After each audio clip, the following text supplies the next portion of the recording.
يا أيها الذين آمنوا إذا نودي للصلاة من يوم الجمعة فاسعوا إلى ذكر الله وذروا البيع. إن الحمد لله نحمده ونستعينه ونستغفره ونؤمن به ونتوكل عليه ونعوذ بالله من شرور أنفسنا ومن سيئات أعمالنا من يهده الله فلا مضل له ومن يضلل فلا هادي له وأشهد أن لا إله إلا الله وحده لا شريك له وأشهد أن محمدًا عبده ورسوله. أعوذ بالله السميع العليم من الشيطان الرجيم. بسم الله الرحمن الرحيم. يا أيها الذين آمنوا اتقوا الله حق تقاته ولا تموتن إلا وأنتم مسلمون. يا أيها الناس اتقوا ربكم الذي خلقكم من نفس واحدة وخلق منها زوجها وبث منهما رجالا كثيرا ونساء واتقوا الله الذي تساءلون به والأرحام إن الله كان عليكم رقيبا. يا أيها الذين آمنوا اتقوا الله وقولوا قولا سديدا يصلح لكم أعمالكم ويغفر لكم ذنوبكم ومن يطع الله ورسوله فقد فاز فوزا عظيما. أما بعد فإن خير الحديث كتاب الله وخير الهدي هدي محمد صلى الله عليه وسلم وشر الأمور محدثاتها وكل محدثة بدعة وكل بدعة ضلالة وكل ضلالة في النار. ساری تعریفیں بزرگی و بڑائی اللہ تبارک و تعالیٰ کے لیے لائق و زیبا ہے. بے شمار درود و سلام و تمام انبیاء اور رسل پر، خصوصاً خاتم النبیین جناب مصطفیٰ محمد صلی اللہ علیہ وسلم پر، آپ کے صحابہ، اہل بیت، تابعین، تبع تابعین، سلف صالحین پر، اور ان سارے مسلمانوں پر جنہوں نے آپ صلی اللہ علیہ وسلم کے احسان کے ساتھ پیروی کی. میرے بھائی اور بزرگوں، نوجوانوں، عزیز بچوں اور محترم خواتین، آج جمعہ کے اس مبارک موقع پر میں معاشرے میں اور خصوصاً نوجوانوں میں جو بگاڑ پیدا ہو رہا ہے اس کے اسباب کیا ہیں اور اس کی تدابیر، اس کا حل کیا ہے، اس کے تعلق سے کچھ باتیں ذکر کروں گا. اللہ تبارک و تعالیٰ سے دعا کرتا ہوں کہ اللہ تبارک و تعالیٰ مجھے کہنے اور عمل کرنے اور آپ کو سننے اور اس پر عمل کرنے کی توفیق عطا فرمائے. موضوع پر آنے سے پہلے میں ایک اہم بات کی طرف اشارہ کرنا چاہتا ہوں. آپ تمام حضرات کو یہ بات معلوم ہے کہ آج 6 دسمبر ہے اور آج ہی کے دن بابری مسجد کو شہید کیا گیا تھا. یہ مسلمانوں کے لیے ایک بڑا دردناک واقعہ تھا، لیکن سوال یہ پیدا ہوتا ہے کہ اس کا رد عمل کیا ہو، اس کا طریقہ کار کیا ہو، جس طریقہ کار کے ذریعے ہم بابری مسجد کو دوبارہ بابری مسجد بنا سکیں. تو آج ہمارے معاشرے میں جو بھی طریقہ کار رائج ہے وہ صرف اور صرف نقصان دینے والا ہے، فائدہ پہنچانے والا نہیں ہے. ہمارے بہت سارے بھائی آج یوم شہادت کے نام پر جلسے جلوس کا اہتمام کرتے ہیں، تقاریر کا، کانفرنس کا اہتمام کر رہے ہیں. حالانکہ ان میں سے اکثریت، میں اللہ کی قسم کھا کر کہتا ہوں کہ ان کی فجر کی نماز نہیں ہوئی ہے. کیونکہ فجر کی نماز میں جب دیکھا جاتا ہے تو ایک ہی صف ہوتی ہے، اور جب احتجاج اور جو ہے کانفرنسوں کا معاملہ آتا ہے تو ہزاروں کی تعداد میں لوگ جمع ہوتے ہیں. یہ اس بات کی دلیل ہے کہ حقیقت میں احتجاج کا جو صحیح طریقہ ہے وہ یہاں فجر کی نماز میں، ظہر کی نماز میں، عصر کی نماز میں اللہ تبارک و تعالیٰ سے احتجاج کرنا ہے.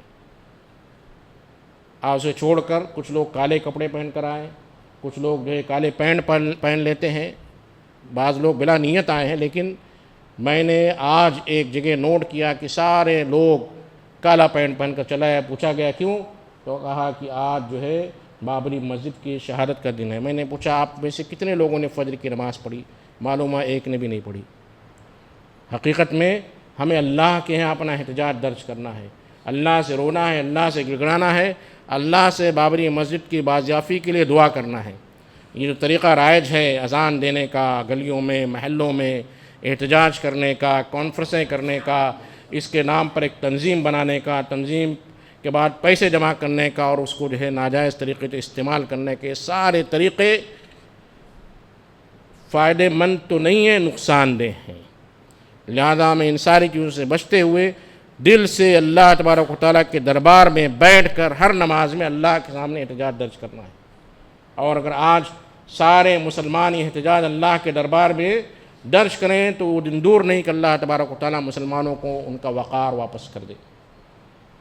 میں اللہ تبارک و تعالیٰ سے دعا کرتا ہوں کہ اللہ تبارک و تعالیٰ مسلمانوں کو سربلندی عطا فرما، مسلمانوں کی جو مساجد پر جو ہے غیر مسلمین کی نگاہ ہے، اللہ ان مساجد کی حفاظت فرما، امت مسلمہ کی حفاظت فرما، ہندوستان میں بیرون ہند میں جہاں پر بھی مسلمان پریشان ہیں اے اللہ ان کی پریشانی کو دور فرما، مقامات مقدسہ کی حفاظت فرما، آمین۔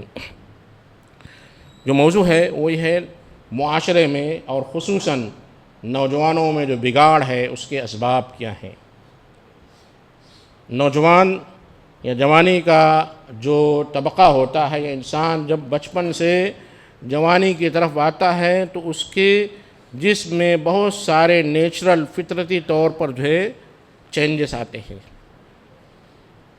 جسے انگریزی زبان میں ایڈولسنس کہتے ہیں، عربی میں مراہقہ کہتے ہیں۔ بلوغت کی عمر کے قریب جو انسان پہنچتا ہے تو بہت ساری تبدیلی آتی ہے۔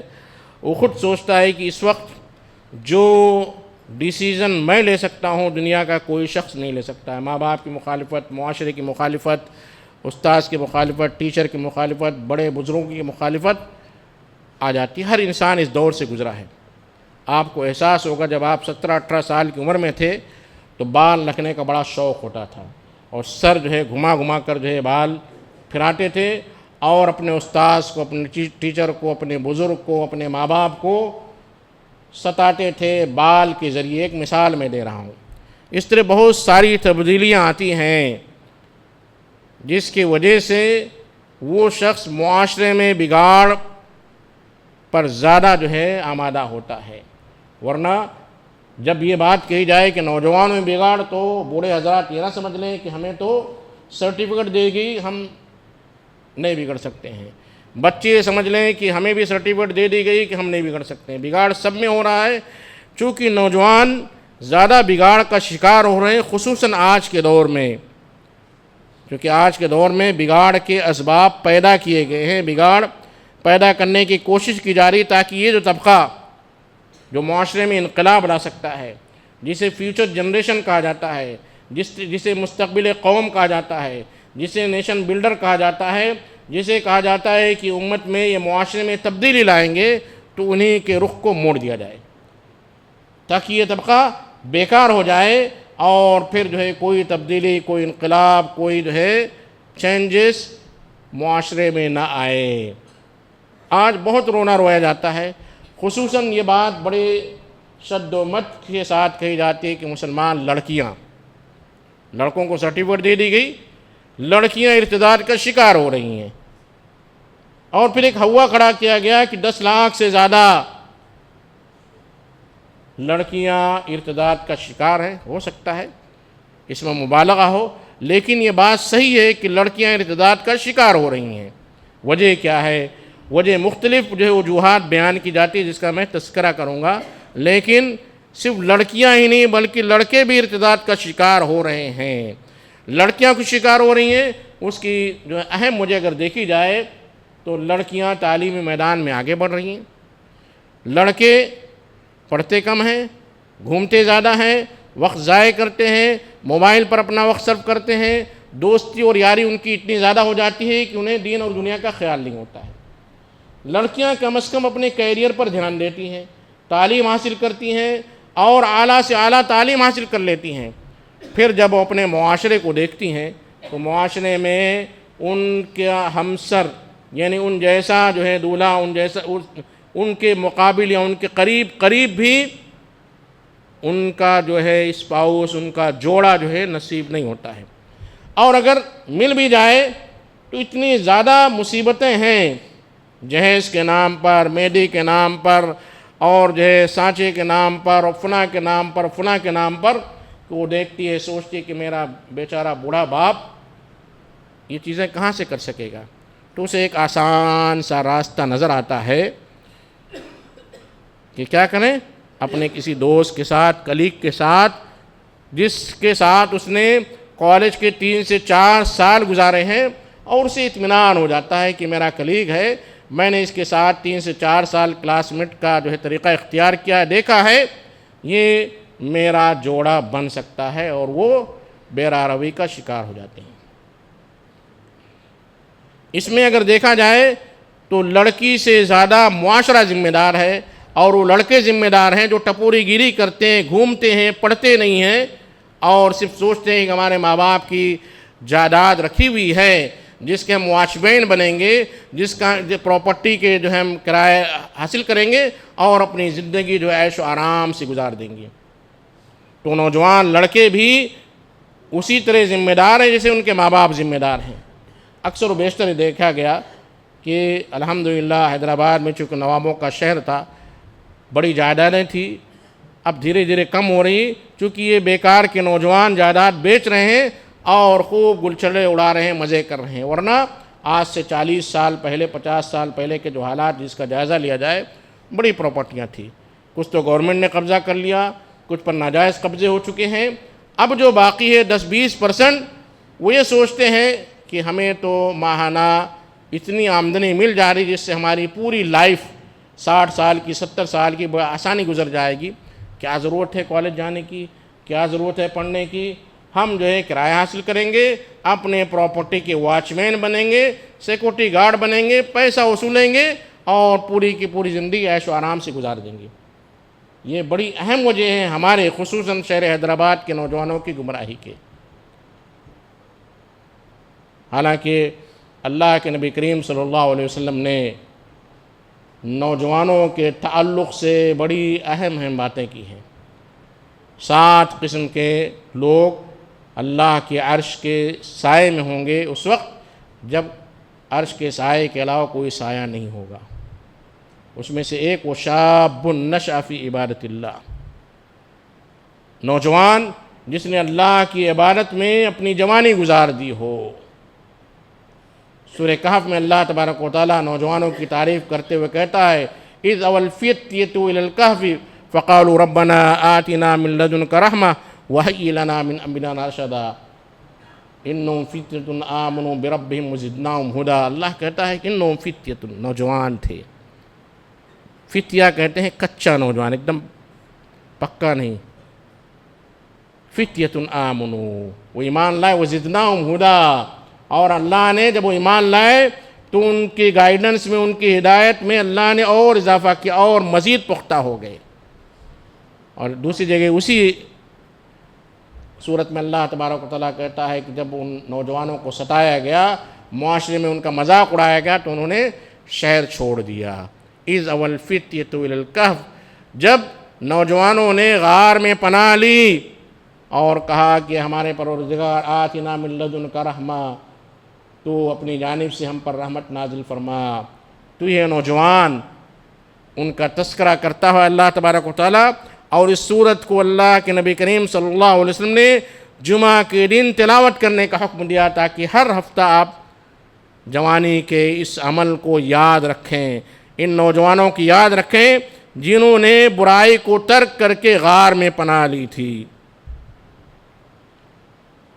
اسی طرح حدیث میں آتا ہے کہ بنو آدم کے قدم آگے نہیں بڑھے گے یہاں تک کہ اس سے پوچھا جائے گا 5 چیزوں کے بارے میں، وَعَنْ عُمْرِهِ فِي مَا أَفْنَاهُ، عمر کے بارے میں کہ اس نے عمر کہاں ختم کیا تھا۔ ایک دوسری حدیث میں ہے کہ اغتنم خمسن قبل خمسن، 5 چیزوں کو 5 چیزوں کے آنے سے پہلے غنیمت جانو، بڑی اہم چیز ہے، بڑی پیاری چیز ہے، یہ چیز ختم ہو جائے گی تو آپ پریشان ہو جاؤ گے۔ شبابک قبل حرامک، اس میں ایک چیز یہ ہے اپنی نوجوانی بڑھاپے سے پہلے۔ جوانی میں انسان تندرست ہوتا ہے، صحت مند ہوتا ہے، خوب چل پھر سکتا ہے، کھڑے ہو کر نماز پڑھ سکتا ہے، حج کے سارے ارکان ادا کر سکتا ہے۔ جیسے ہی بڑھاپا آتا ہے بمشکل اور آج کل تو بڑھاپا نہیں بلکہ نوجوان ہی کھڑے ہو کر نماز پڑھنے میں سستی و غفلت کا مظاہرہ کرتے ہیں۔ تو اللہ کے نبی کریم صلی اللہ علیہ وسلم نے جوانی کو غنیمت جاننے کا حکم دیا، فرمایا کہ جوانی کو غنیمت جانو بڑھاپا آنے سے پہلے۔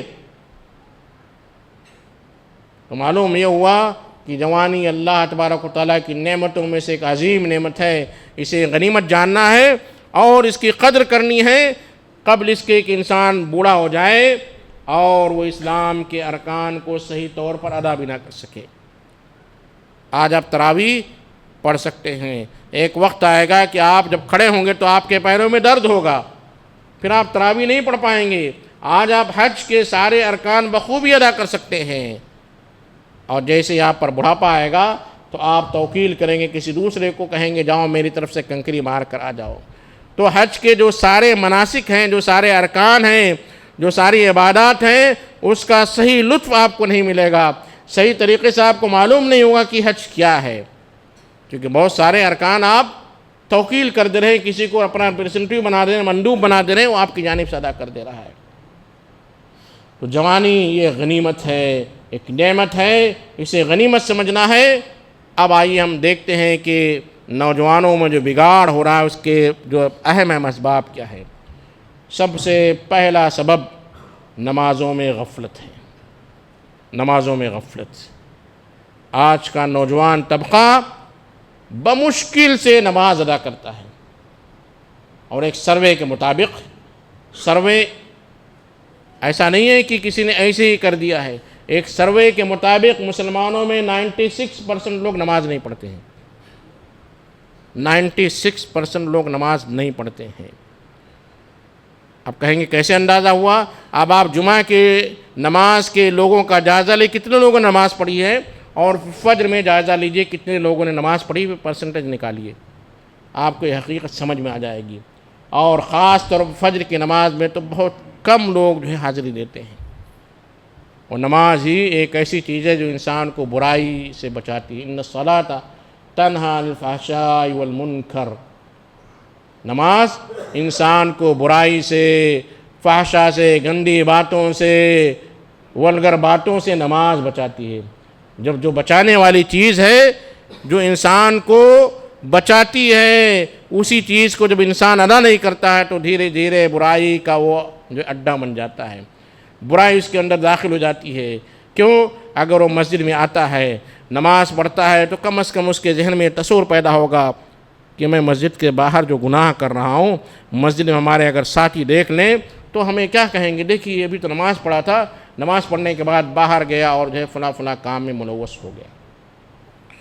دوسری چیز، وقت کا صحیح اہتمام۔ وقت ایک ایسی چیز ہے، ایک ایسی نعمت ہے جسے آپ پیسوں کے ذریعے نہیں خرید سکتے ہیں۔ دنیا کی ساری چیزیں اگر اللہ نے آپ کو پیسہ دیا ہے، دولت دی تو آپ خرید سکتے ہیں۔ آپ کے پاس پیسہ ہے، آپ گاڑی خرید سکتے ہیں۔ آپ کے پاس پیسہ ہے، آپ موبائل خرید سکتے ہیں۔ آپ کے پاس پیسہ ہے، آپ پراپرٹی خرید سکتے ہیں۔ دنیا کی ساری خوشی کی چیزیں آپ خرید سکتے ہیں، لیکن اپنی زندگی کا ایک سیکنڈ جو گزر گیا، آپ موت کے قریب ہوتے چلے جا رہے ہیں۔ ہم کہتے ہیں ہماری عمر بڑھتی ہے، عمر بڑھ نہیں رہی بلکہ گھٹ رہی ہے۔ اگر اللہ نے آپ کی تقدیر میں 60 سال 70 سال جینا لکھ دیا ہے تو آپ کی زندگی کا 1 سال کم ہوتے جا رہا ہے، اور وہ جو کم ہو رہا ہے اسے دوبارہ لانا، خریدنا، واپس لینا ناممکن ہے۔ اور اللہ تبارک و تعالیٰ نے قرآن مجید میں بے شمار مقامات پر وقت کی اہمیت کا تذکرہ کیا ہے۔ نماز کے تعلق سے اللہ تبارک و تعالیٰ فرماتا ہے ان الصلاۃ کانت علی المؤمنین کتابا موقوتا، نماز مومنین پر وقت کی پابندی کے ساتھ فرض قرار دی گئی ہے۔ وقت جو ٹائم ہے، ٹائم الگ الگ انداز کا ہوتا ہے، ٹائم میں رات ہے، دن ہے، صبح کا وقت ہے، چاشت کا وقت ہے، عصر کا وقت ہے، فجر کا وقت ہے۔ اللہ تبارک و تعالیٰ نے ان سارے اوقات کی قسم کھائی ہے، اور اللہ تبارک و تعالیٰ جب کسی قسم کی قسم کھاتا ہے تو اس کی اہمیت کی وجہ سے قسم کھاتا ہے۔ اللہ تبارک و تعالیٰ واللیل اذا یغشی، قسم ہے رات کی، والنہار اذا تجلی، قسم ہے دن کی جب وہ روشن ہو جائے، والفجر ولیال عشر، قسم ہے فجر کی نماز کی، والعصر، قسم ہے عصر کی نماز کی، والضحیٰ، قسم ہے چاش کے وقت کی نماز کی۔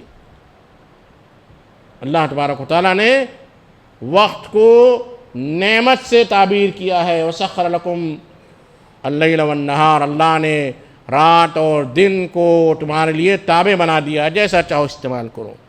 سو کر بھی استعمال کر سکتے ہیں، اللہ کی عبادت کر کے بھی استعمال کر سکتے ہیں، تجارت میں بھی استعمال کر سکتے ہیں، دن اور رات آپ کے تابع ہے۔ وَآتَاكُم مِّن كُلِّ مَا سَأَلْتُمُوهُ، اللہ نے جو بھی تم نے مانگا اللہ نے تمہیں دیا ہے۔ وَإِن تَعُدُّوا نِعْمَةَ اللَّهِ لَا تُحْصُوهَا، پھر اللہ تبارک و تعالیٰ اس آیت کے اخیر میں فرماتا ہے اگر تم اللہ کی نعمتوں کو گننا چاہو، جو نعمتیں ذکر کی گئی رات اور دن ہے، جس کو اللہ نے تمہارے تابع بنایا ہے، اس کے علاوہ بھی بہت ساری نعمتیں ہیں، اگر تم اسے گننا چاہو، شمار کرنا چاہو، شمار نہیں کر سکتے ہو۔ وقت کی پابندی، وقت کا صحیح استعمال، یہ ہمارے نوجوان بالکل کرتے ہی نہیں ہیں۔ وقت کا صحیح استعمال کیا ہے؟ اللہ کے نبی کریم صلی اللہ علیہ وسلم کی سیرت کا مطالعہ کیجیے۔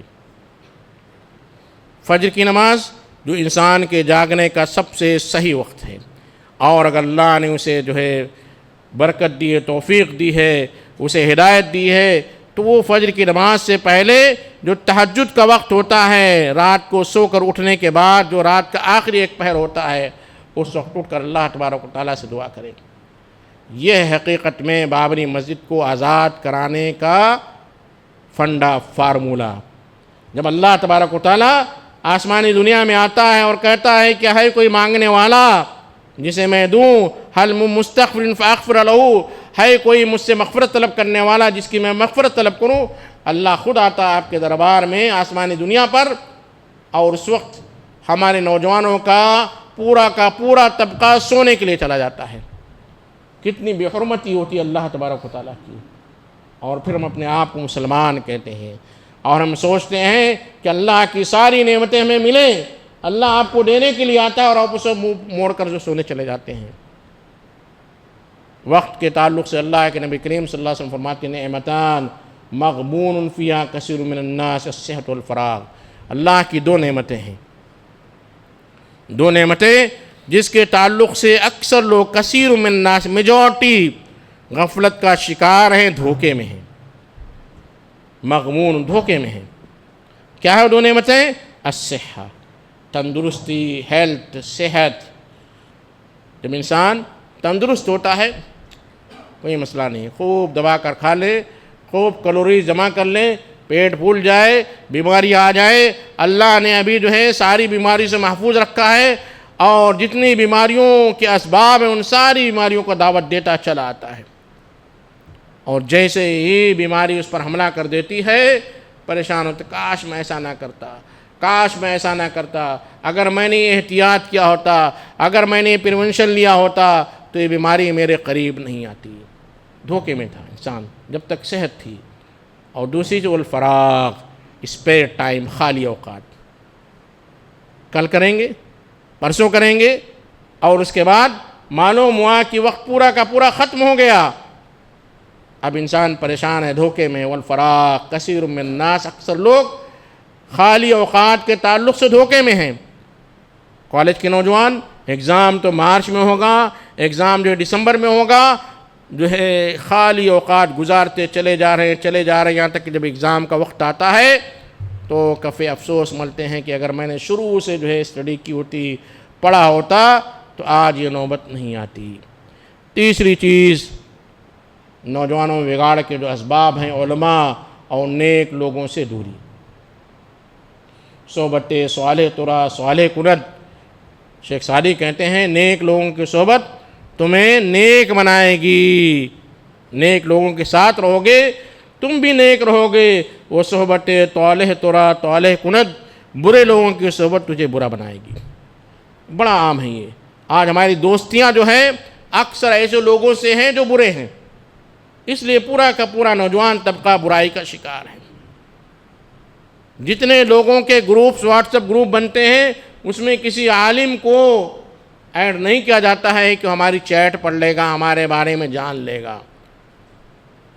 سارے گروپ، سارے دوستیاں، سارے جو ہے خرافات ہمارے نوجوانوں کی آپس میں ایک دوسرے کے ساتھ ایسی ہیں کہ اس میں کوئی ایک بندہ بھی اصلاح کی کوشش نہیں کرتا ہے۔ اگر ہمارے نوجوان علماء سے، نیک لوگوں سے ملے رہیں گے تو انشاءاللہ ان کے اندر بگاڑ کے اسباب کم ہوں گے اور بگاڑ نہیں ہوگے۔ اور دوستی کے تعلق سے اللہ کے نبی کریم صلی اللہ علیہ وسلم نے بڑی اچھی مثال دی ہے۔ برے لوگوں کی دوستی ایسی ہے کنافخ القیر، جیسے وہ لوہار جو دھواں جلاتا ہے اور جو لوہے کو گرم کرتا ہے، پھونکتا ہے، تو لوہے کا جو دھواں ہوتا ہے وہ دھواں انسان کو لگ جاتا ہے، یا جو دھول ہوتی ہے وہ دھول انسان کو لگ جاتی ہے۔ تو برے لوگوں کی صحبت، برے لوگوں کی دوستی ایسی ہے جیسے آپ کسی جو ہے ایسے شخص سے دوستی کریں جو آگ جلا کر جو اس پر لوہا پیٹتا ہو، لوہے کو جو صحیح کرتا ہو، چھری بناتا ہو، چاقو بناتا ہو، جسے لوہار کہا جاتا ہے۔ تو آپ کو دھواں ملے گا اگر اس سے دوستی کریں گے، اور کبھی کبھی آگ کی جو چنگاری بھی آپ پر اڑ کر چلی آئے گی۔ اس کی مثال میں آپ کو دوں گا، جیسے ہمارے پاس جو فرنیچر کے جو سلائڈنگ بناتے ہیں، آپ وہاں بیٹھیں گے تو آپ کو چنگاری آپ کے اوپر آ جائے گی۔ اور نیک لوگوں کی مثال اللہ کے نبی کریم صلی اللہ علیہ وسلم فرماتے ہیں کبائع المسک، جیسے مشک بیچنے والا ہو، آپ اس کے پاس بیٹھو گے تو اگر 5 منٹ بھی بیٹھیں تو آپ کو خوشبو محسوس ہوگی، خوشبو نصیب ہوگی، اور ہو سکتا ہے کہ آپ کو تھوڑا سا خوشبو لگا بھی دے۔ تو اچھے اور برے دوستوں کی مثال اللہ کے نبی کریم صلی اللہ علیہ وسلم نے بڑی پیاری مثال حدیث میں دی ہے۔ تو میرے بھائی اور بزرگوں، آخری بات میں اپنی ذکر کر کے اس خطبے کو ختم کرنا چاہتا ہوں کہ ہمارے بہت سارے بزرگ، بہت سارے ہمارے بوڑھے حضرات، ان کا بچہ اگر بگڑ جاتا ہے تو اس کے علاج کے لیے تبلیغی جماعت میں بھیج دیتے ہیں۔ ایسے بہت سارے واقعات مجھے معلوم ہیں، اور لوگ کہتے ہیں کہ تبلیغی جماعت میں بھیجنے سے بچہ سدھر جائے گا۔ یہ صحیح علاج نہیں ہے، یہ صحیح علاج نہیں ہے، کیونکہ آپ کا بچہ توحید پر پیدا ہوا، شرک کی مخالفت پر پیدا ہوا، اس کا عقیدہ مضبوط ہوا، اب وہ ایسے لوگوں کے ہاتھ میں جا رہا ہے عقیدے کی کوئی اہمیت نہیں ہے۔ ہاں نمازی بن جائے گا، ہاں جو ہے بڑے اخلاق والا بن جائے گا، لیکن جو اصل بنیاد ہے، جو لقمان حکیم کی نصیحت یا بنی لا تشرک باللہ، اے میرے بیٹے اللہ کے ساتھ کسی کو شریک نہیں ٹھہرانا، توحید والا بننا، عقیدے کی خرابی سے بچنا، شرک کے تعلق سے جو ہے معلومات ہونا، عقیدے میں کس طرح خرابی آتی ہے، ان ساری چیزوں کے تعلق سے وہاں پر کوئی اہمیت نہیں دی جاتی ہے۔ لہذا ہمارے وہ بزرگ حضرات جو اپنے بچوں کی اصلاح کے تعلق سے ایسے لوگوں کے پاس بھیجتے ہیں، وہ صحیح علاج نہیں، اس سے ہمیں بچنا چاہیے۔ آپ خود اس کی تربیت کیجئے، آپ علماء کی نگرانی میں ان کی تربیت کرائیے، نیک لوگوں کے ساتھ ان کی تربیت کرائیے، ان سے ملائیے، ان کے ساتھ بیٹھائیے، ان کے دروس میں حاضری کے لیے مجبور کیجئے۔ انشاءاللہ دھیرے دھیرے جو ہے آپ کا بچہ، آپ کے نوجوان جو ہے راہ راست کے قریب آئیں گے۔ میں اللہ تبارک و تعالیٰ سے دعا کرتا ہوں کہ اللہ تبارک و تعالیٰ معاشرے میں جو برائیاں پائی جاتی ہیں، جو خرابیاں پائی جاتی ہیں، اللہ تبارک و تعالیٰ معاشرے کو ان برائیوں سے بچنے کی توفیق عطا فرما۔ ہمارے نوجوان جو راہ راست سے بھٹکے ہوئے ہیں، اے اللہ انہیں صحیح راستے پر چلنے کی توفیق عطا فرما۔ اقول قولی ھذا واستغفر اللہ لی ولکم ولسائر المسلمین من کل ذنب فاستغفروہ انہ هو الغفور الرحیم۔